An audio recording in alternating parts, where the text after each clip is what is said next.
I used to work the night shift at a small, rural gas station.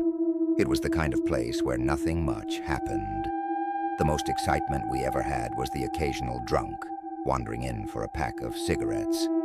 The nights were long, and I spent most of them scrolling through my phone or staring at the security monitors, hoping the clock would move faster. One night, around 2 a.m., the phone rang. We never got calls that late, so it startled me. I hesitated, then picked up. "Hello?" I asked, my voice echoing through the empty station. For a moment, there was nothing but static on the other end. Then a voice came through, low and raspy, like it hadn't been used in years. "Is he there?" the voice asked. "Who?" I replied, confused. "The man in the black coat," the voice whispered. I glanced at the monitors, scanning the 4 small screens that showed the inside and outside of the station. There was no one there. The parking lot was empty, except for my car and an old pickup truck that had been there since I started my shift. "I don't know what you're talking about," I said, trying to keep my voice steady. "He's there," the voice insisted. "He's watching you." The line went dead. I hung up, shaken.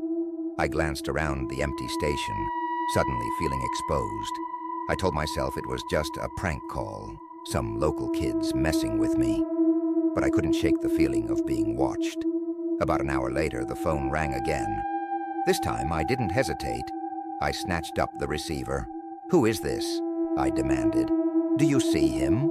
the voice rasped, even quieter than before.